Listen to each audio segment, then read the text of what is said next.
శ్రీ మహాగణాధిపతయే నమః. శ్రీ మహాసరస్వత్యై నమః. శ్రీ గురుభ్యో నమః. శ్రీమాత్రే నమః. శ్రీ లలితా మహాత్రిపురసుందరీ పరాపట్టారికాయై నమః.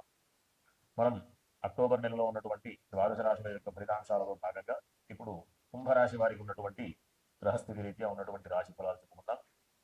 ఈ రాశి అధిపతి అయినటువంటి శని ద్వితీయంలో వేధ స్థానంలో ఉండడం ద్వారా ఆరోగ్యపరమైనటువంటి విషయాలు అంటే ఇబ్బందులు పొందేటటువంటి అవకాశాలు చాలా కనిపిస్తూ ఉన్నాయి. చేసేటటువంటి పనులలో ఆటంకాలు, చేసేటటువంటి పనులు నిదానంగా జరగడం, కుటుంబపరమైనటువంటి కొన్ని ఖర్చులు, దాని తర్వాత ఆర్థికపరమైనటువంటి విషయాలలో ఉన్నటువంటి ధనానికి సంబంధించిన వ్యయాలు ఇవన్నీ కూడా కనిపిస్తూ ఉన్నాయి. కాబట్టి వీళ్ళు ఖచ్చితంగా ప్రతిరోజు కూడా హనుమాన్ చాలీసా పారాయణ చేసుకోవడం, ఆంజనేయ దర్శనాలు అవకాశం ఉన్నన్ని రోజు ఆంజనేయ స్వామి దర్శనం చేసుకోవడం అత్యంత అవసరం. అంతేకాకుండా వీళ్ళు ఇట్లాంటి ఇబ్బందులు ఉన్నప్పటికీ కూడా అధిగమించేటటువంటి పరిస్థితి అక్టోబర్ 18వ తేదీ వరకు బృహస్పతి యొక్క అనుకూలమైనటువంటి స్థితి ద్వారా అధిగమించేటటువంటి అవకాశం ఉంది. తరువాత అక్టోబర్ 18వ తేదీ నుంచి షష్ఠ స్థానంలో బృహస్పతి అంత అనుకూలమైనటువంటి స్థితి కాదు, వేధస్థానం కాబట్టి కాస్త ఆర్థిక విషయంలో, లాభ విషయంలో, ఉన్నటువంటి సౌకర్యాల విషయంలో అనవసరమైనటువంటి ఖర్చులు చేయకుండా జాగ్రత్తగా ఉండడం ద్వారా ఇబ్బందుల నుంచి అధిగమించే అవకాశం ఉంటుంది. ఈ బృహస్పతి యొక్క స్థానచలనం ద్వారా బృహస్పతి వేధస్థానంలో ఉండడం ద్వారా ఉన్నటువంటి ఏదైతే దుష్ఫలితాలు ఉన్నాయో వాటన్నింటి నుంచి కూడా అధిగమించాలి అంటే ఈశ్వర దర్శనం చేసుకోవడం, అభిషేకాదులు వీళ్ళు ఆచరించడం, ఈ రకమైనటువంటి ధార్మికమైనటువంటి మార్గంలో వెళ్ళడం ద్వారా ఇబ్బందుల నుంచి అధిగమించే అవకాశాలు ఉంటాయి. తరువాత ఈ రాశి వారికి అంటే కుంభరాశి వారికి సప్తమాధిపతి అయినటువంటి రవి అంత అనుకూలమైనటువంటి స్థితిలో లేడు. ఈ నెలంతా కూడా అష్టమ స్థానంలో, నవమ స్థానంలో ఈ రెండు కూడా అంత అనుకూలమైన స్థితులు రవికి కావు. నవమం వేధస్థానం, అష్టమం రంధ్రస్థానం. రంధ్రస్థాన దోషం రవికి లేనప్పటికీ కూడా కాస్త ఆరోగ్యపరమైనటువంటి విషయాలలో జాగ్రత్తలు అవసరం. వృత్తి వ్యాపారాల విషయంలో ఖచ్చితంగా జాగ్రత్తలు అవసరం. తోటి వాళ్లతో విభేదాలు వచ్చేటటువంటి అవకాశం ఉంది. ఉన్నతమైనటువంటి అధికారులతో, వాళ్ళకంటే పెద్ద స్థాయి అధికారులతో విభేదాలు వచ్చి ఉద్యోగ విషయంలో కొన్ని ఇబ్బందులు ఎదుర్కొనేటటువంటి అవకాశం కూడా ఉంటుంది. కాబట్టి వీళ్ళందరూ కూడా అంటే కుంభరాశిలో జన్మించినటువంటి వాళ్ళందరూ కూడా ఆదిత్య హృదయం పారాయణ చేయడం, ఈశ్వర దర్శనాలు చేసుకోవడం, తరువాత ఆంజనేయ స్వామికి సంబంధించినటువంటి దర్శనాలు చేసుకోవడం, ఇవన్నీ కూడా చేసుకోవడం ద్వారా ఇబ్బంది నుంచి అధిగమించేటటువంటి అవకాశం ఉంటుంది. వీళ్ళకి కేవలం బుధుడి యొక్క స్థితి అనుకూలంగా ఉంది కాబట్టి కొన్ని ఇబ్బందులు ఎదుర్కొన్నప్పటికీ కూడా ఈ బుధుడి యొక్క స్థానచలనం వల్ల 26వ తేదీ బుధుడి యొక్క స్థానచలనం ఉంది కాబట్టి 26వ తేదీ నుంచి కాస్త అనుకూలంగా ఉండేటటువంటి పరిస్థితి ఉంటుంది.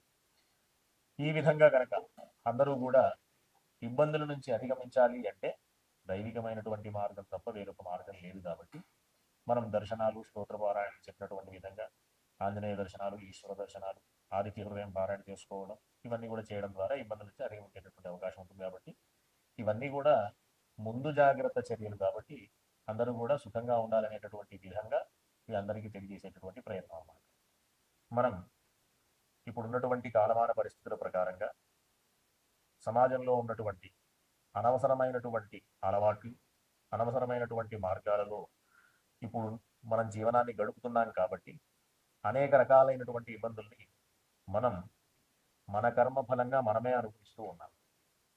కాబట్టి వాటి నుంచి అధిగమించాలి అంటే మనకు గొప్ప గొప్ప అవకాశాలు మన ఋషులు, మన పెద్దవాళ్ళు ఆచారాల రూపంలో, పండగల రూపంలో, ఆరాధనల రూపంలో అనేక రకాలైనటువంటి మార్గాలు మనకి ఉపదేశం చేశారు. దాంట్లో భాగంగా ఇప్పుడు మనం ఈ మాసంలో ఆశ్వయుజ మాసం పాడ్యమి నుంచి ప్రారంభం చేసి విజయదశమి వరకు కూడా శరన్నవరాత్రి మహోత్సవాలు జరుగుతున్నాయి. కాబట్టి అట్లాంటి అద్భుతమైనటువంటి అవకాశాన్ని అందరూ కూడా సద్వినియోగం చేసుకోవాలి. ఎందుకు అంటే మనం జ్యోతిష మార్గంలో చూస్తే జాతక చక్రంలో 3 స్థానాలు ఉంటాయి. దాన్నే 3 కోణ స్థానాలు అంటారు.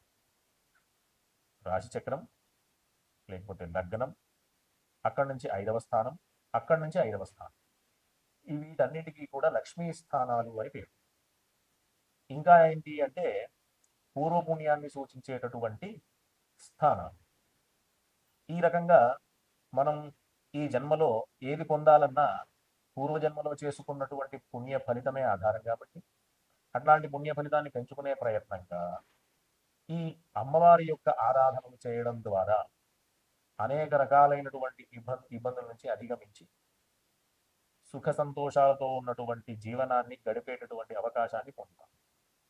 ఆ రకంగా అమ్మవారిని 9 రూపాలలో మనం ఆరాధన చేస్తూ నవదుర్గలని ఒక సాంప్రదాయంగా, బాలా త్రిపుర సుందరి మొదలుకొని రాజరాజేశ్వరి అమ్మవారి యొక్క అవతారం వరకు ఒక సాంప్రదాయంగా మనం అమ్మవారిని విశేషమైనటువంటి పూజారి కార్యక్రమాలతో సేవిస్తూ అమ్మవారి యొక్క అనుగ్రహాన్ని పొందుతూ ఉంటాం. దీంట్లో భాగంగా కుటుంబ స్థానానికి, తరువాత కళత్ర స్థానానికి, పంచమ స్థానమైనటువంటి అనుష్ఠాన స్థానానికి, పూర్వపుణ్యానికి సంబంధించినటువంటి స్థానానికి, ఈ రకంగా ఏ మార్గంలో చూసుకున్నా అమ్మవారి యొక్క ఆరాధన ద్వారానే మనం ఆ స్థానాల యొక్క ఆనుకూల్యతని పొందుతూ ఉంటాం. ఈ విధంగా ప్రతి నిత్యం మనం ఆరాధన చేస్తూ విశేషంగా దీంట్లో గాయత్రి అమ్మవారి యొక్క స్వరూపంగా మనం ఎంత విశేషంగా గాయత్రి అమ్మవారిని కీర్తిస్తే, ఎంత విశేషంగా స్మరిస్తే అంత విశేషమైనటువంటి ఫలితాన్ని పొందేటటువంటి అవకాశం. ఇంకా ఏంటి అంటే గాయత్రి మంత్రం ఉపదేశం తీసుకునేటటువంటి వాళ్ళకి తరువాత వచ్చేటటువంటి మంత్రం ఒకటి వస్తుందన్నమాట. అవృధమసౌసౌ ఓం య ప్రాణస్వం మే గోపాయ అని. దాంట్లో వ్యాఖ్యానంలో ఏముందంటే అవృధం అని దాంట్లో వాక్యంలో చెప్తూ, నేను గాయత్రి మంత్రాన్ని ఉపదేశం తీసుకోవడం ద్వారా వృద్ధిని శ్రీని పొందాను అని. అంటే జ్ఞానాన్ని పొందాను. అందరూ శ్రీ అంటే లక్ష్మీ అమ్మవారు, అమ్మవారు అంటే లక్ష్మీ అమ్మవారు అంటే ధనం అనేటటువంటి విషయమే కాకుండా ప్రధానంగా జ్ఞానం అనేటటువంటి విషయాన్ని కూడా తెలుసుకోవాలి. కాబట్టి లక్ష్మీ అమ్మవారి యొక్క ఆరాధన, తరువాత గౌరీ అమ్మవారి యొక్క ఆరాధన, విశేషమైనటువంటి ఈ కల్పాలన్నీ కూడా చతుషష్ఠి ఉపచార పూజలని, కుంకుమార్చనలని, విశేషమైనటువంటి చండీ హోమాలని, మహాకాళి మహాలక్ష్మి మహాసరస్వతి స్వరూపంగా అమ్మవారి ఆరాధనని, కాళీ అవతారం అని, రాజరాజేశ్వరి అమ్మవారి అవతారంతో పూర్తి పరిసమాప్తం అవుతుంది.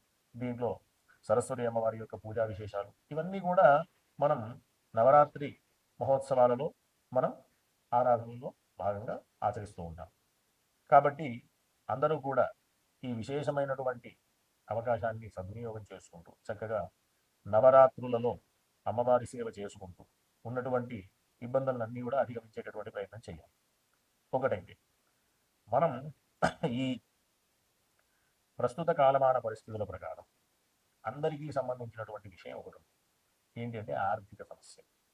ఆర్థిక సమస్యలు 2 రకాలుగా ఉంటుంది. ఒకటి ప్రతినిత్యం మనం సంపాదించుకునేటటువంటి డబ్బు ఒకటైతే, ఇంకొకటి ఆర్జిత ధనం అని, అంటే సంపాదించుకొని పెట్టుకున్నటువంటి బ్యాంక్ బ్యాలెన్స్ అని, పూర్వం నుంచి వచ్చినటువంటి ఆస్తులని, తండ్రి ద్వారా వచ్చినటువంటి ఆస్తులని, ఇవన్నీ అనేక రకాలైనటువంటి మార్గాలలో మనం ఆర్థిక విషయాన్ని చూస్తూ ఉంటాం.